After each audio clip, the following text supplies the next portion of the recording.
Maayong hapon, Negros. Ini ang Digicast Negros 10. Ang nagapanguna nga napulo ka mga balita sa isla sa Negros ang amo ni gadulong sa inyo. Update niyo kami via Facebook, YouTube, kag sa KK Channel 11. Kag subong mabatian nyo kami live sa FM station nga 91.1 FMR Bacolod. Kag yari na ang top 10 nga mga balita sa Negros subong adlaw. Call center employee gipatay sa mister nga Canadian National. Mister nagigog matapos ang krimen. Basiwa Prime Water magarasyon sa tubig sa apat ka mga barangay sa Bacolod City. Marijuana plantation natukiban sa Silay City. Duha ka mga high-powered firearms nakuha sa encounter sa Kabangkalan. Kag sa Good Vibes, nagawantang isla sa Negros nga isa sa top 100 green destinations sa kalibutan sa tripping ni Rumeng. Kag lolo nagbaton sang e-trike sa Baganihan. Inatanan sa Digicast Negros 10. Sa number 10,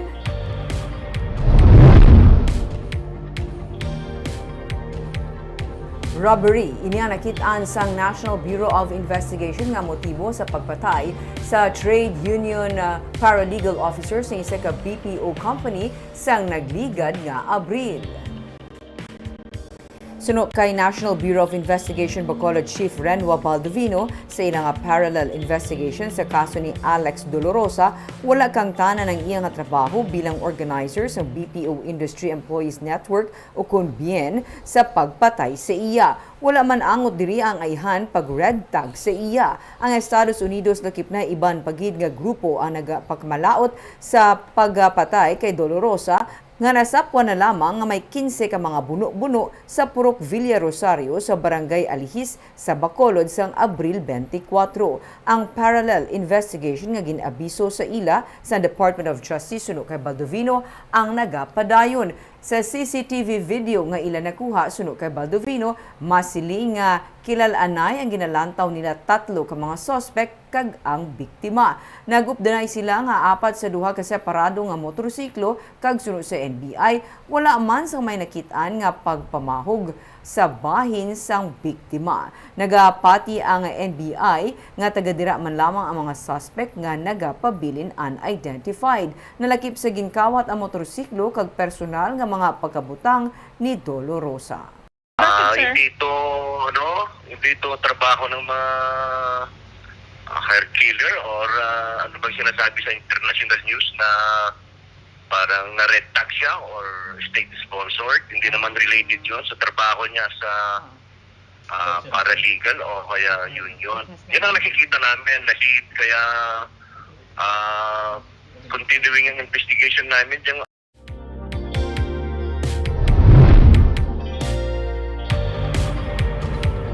Sa number 9, pamuno sa Bacolod City Police Office nagahiyo nga ma-review ang mga requirements sa pagkuha sa special permit para sa mga amusement activities sa mga barangay.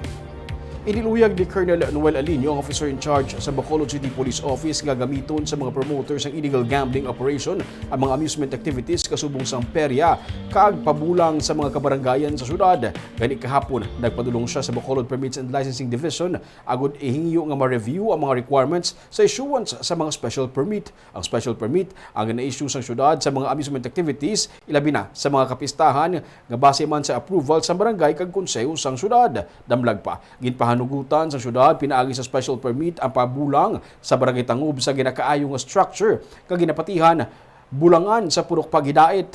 Ang Office of the Building Official ang nag-issue ng stoppage order sa proyekto bangod wala ini sang building permit. Nagdesisyon naman si punong barangay Noli Villarosa nga hindi na lamang pagdayonon ang pabulang nga kabahin kuntani sa mga aktibidades sa ilang annual fiesta. Ngayon may mga permits kasi sa licensing na may mga applicant katulad doon, yung perya. Meron kasi doon mga pula-puti, mga game of chance na betting eh. Ang price din is money, di ba? Bawal talaga 'yon. Bawal. Alam naman nila 'yon. Alam nila 'yon. Dapat 'yun talaga is amusement park. Yan, carnival talaga eh, pambata, kids. Pero yung sasamahan mo naman ng sugal, hindi naman tama yun. So ayaw mo nun? Ayaw mo nun. Ay, kahit kayo, ayaw nyo. Lahat ng tao, ayaw natin. At saka, hindi dahil sa ayaw ko, dahil because bawal.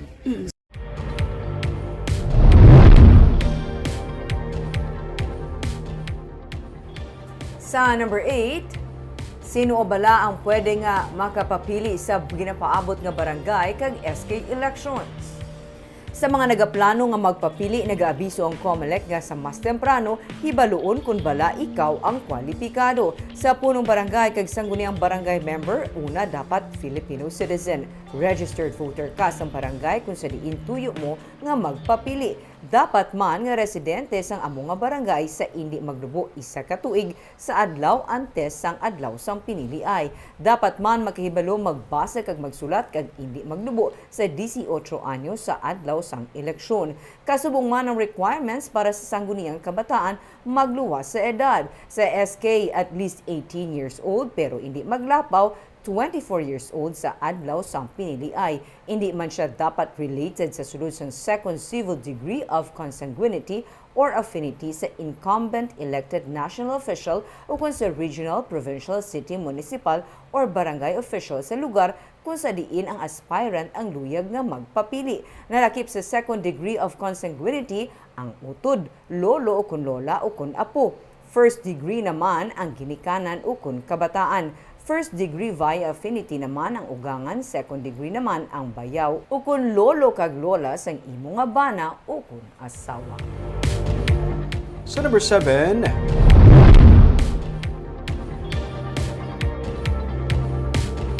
marijuana plantation na diskubrihan sa balay sang subject sa buy-bust operation sa Silay City. Nadiskubrihan kahapon sa kapulisan sa Barangay Hawayan sa syudad sang Silay ang ginaligar plantation sa marijuana matapos ang ilang patigayon nga buy-bust operation sa subject na si Leo Capablanca, 53 anyos.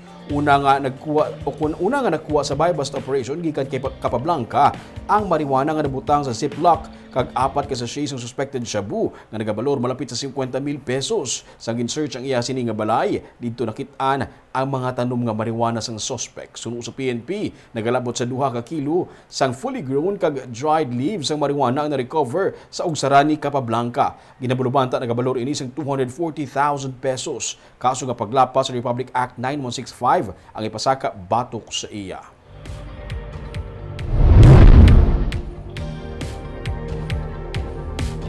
Sa number 6, sa kada patay matapos ginabuno-buno sa mag-amay sa La Carlota City.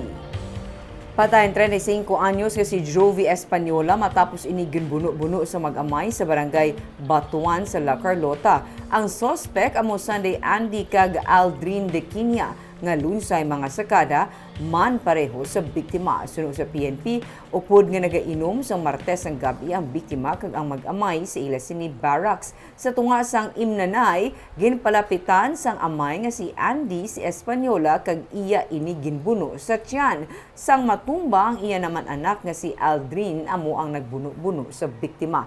Daan nga away amo ang ginalantaw sa PNP nga motibo sa pagpatay kay Española. At large sa karon ang mga suspect.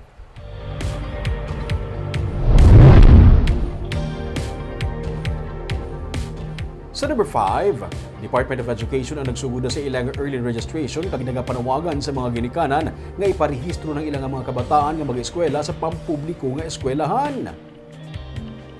Suno sa kay Ian Arnold Arnaiz, ang spokesperson ng Department of Education Negros Occidental, nagsugod na ang early registration Mayo 10 kag ini ang magalawig tubtub sa Hunyo 9 para ini sa mga mag-eskwela sa kindergarten, grade 1, grade 7 kag grade 11. Ini agud to mapatod man sang DepEd ang mahimo kadamuon sa mga kabataan nga mag-eskwela kag tigayon nga makaplastar ang kinahanglanon bahin sa logistics.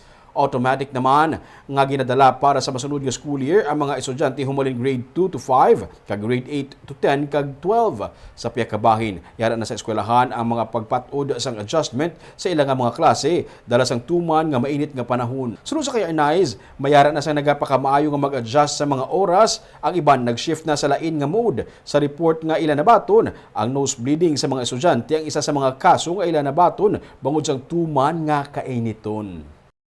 Kasi counted yung para may good sila sa planning mas ang ano ay ang DepEd kaya otherwise kung pwede available lang ito kung dito usabi sa for planning at budgeting.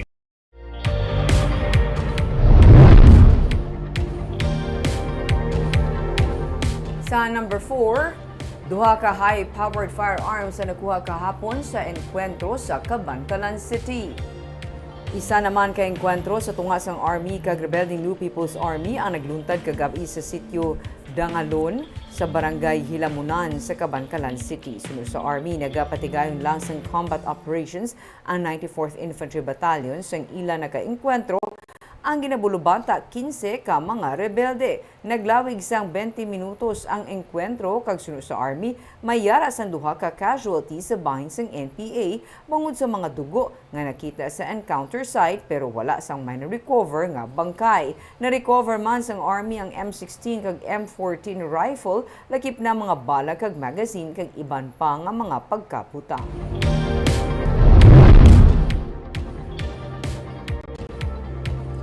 Sa number 3, pagdeklarar kay suspended Congressman Arnie Teves bilang isa ka terorista, ginaproseso na.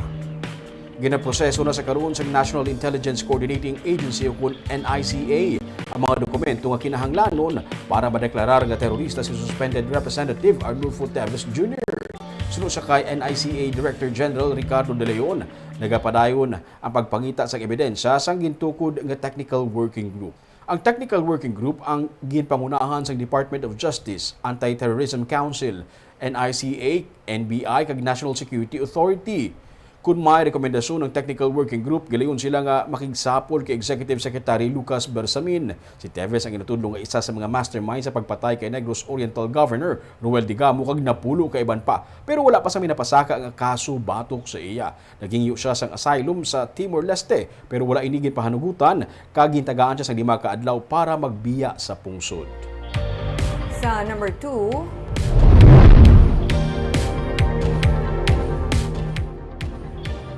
rasyon sang tubig sa 4 ka mga barangay nga ginakabig critical areas ang ipatuman sang Basiwa karon nga tig-ilinit. Ginako ni Basiwa General Manager Mona Dia Hardin ang kakulang sang supply sang tubig ilabi na karon nga tig-ilinit. Nahang panyaman ang kabudlayan sa mga konsumidor ilabi na sa 4 ka mga barangay nga karon kabahin sa mga critical areas nga ginatagaan atensyon sang Basiwa Prime Water. Nalakip diri ang barangay Mansilingan, Handumanan, Felisa kag Alihis. Suno kay Hardin, handa ang water utility nga magrasyon sang tubig depende sa kinahanglan sa mga residente. Ini magluwas sa padayon nga monitoring kag maintenance sang water wells agud mapasiguro ang supply sang tubig sa mga konsumidor karon nga tig-ilinit. Problematic in ang aton nga area kag ginaako ginanamo kulang kita da. So amo na ginatan-aw naton sulong nga may ara kita, may mga measures kita nga ginahimo at the same time may mga plans and steps kita nga paghimuon for the next couple of months and for the next year para nga makayo naton ang aton nga sound. Naton nakita naton mo wala gid siya sa nga source ba lang gas sulod dito. Garasyon gid kita, naga-deliver gid kita lang. Kag sa mga balita subong adlaw.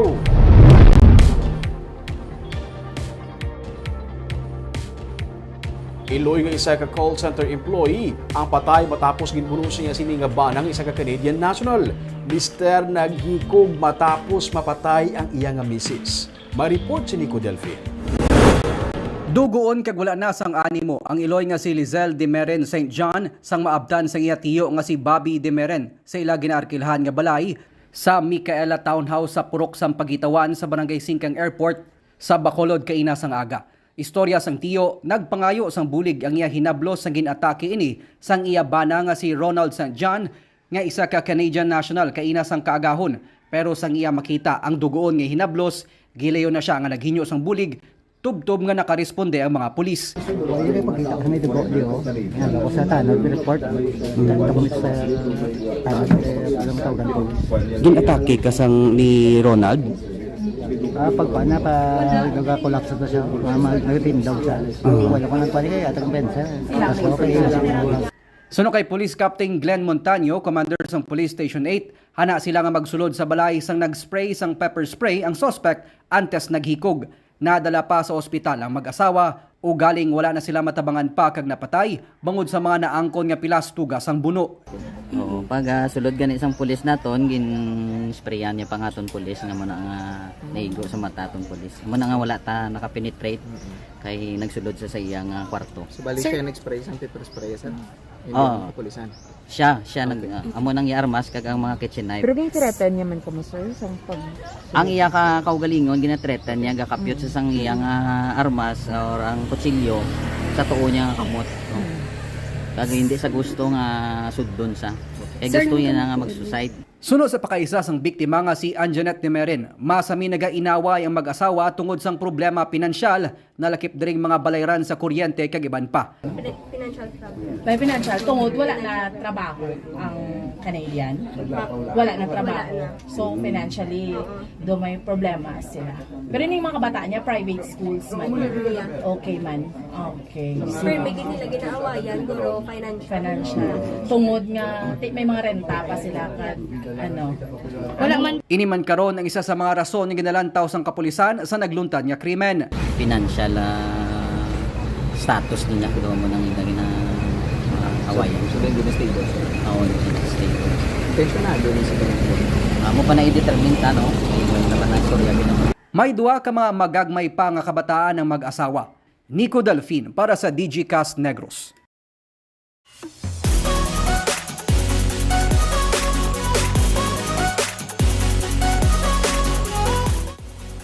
Kaagyari naman ang pampabalo namon sa inyo nga pang pag-good vibes sini nga weekend.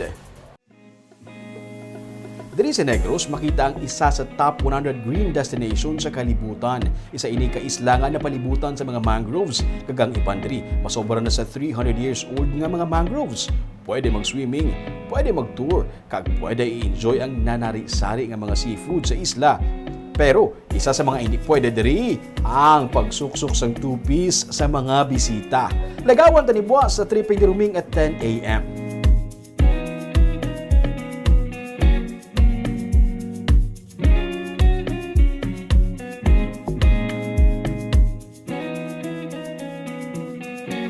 Kag isa na naman kalolo nga tricycle driver ang ginbalikan sa iyang suki.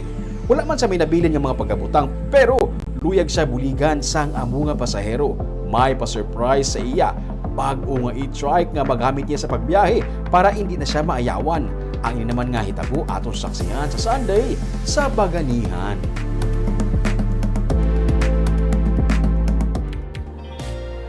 Barb, diri sa makitaan sa Negros ang isa sa top 100 green destination sa kalibutan. Kagming, nga bawal ang two-piece, no?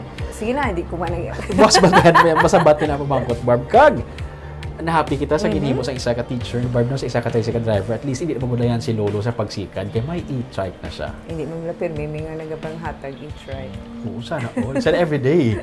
Kaagamay ito mga balita sa Negros subong adlaw. Kay man sa panahon karon importante may ihibalo ka sa nagakatapos sa imo nga palibot. Kung dapat balanse kag eksakto mga impormasyon. Padayon kami nga magapangalagad sa Negrosanon. Ako si Barbara Mijares. Tubtub sa Lunes, ako naman si Romeo Subaldo. Happy weekend!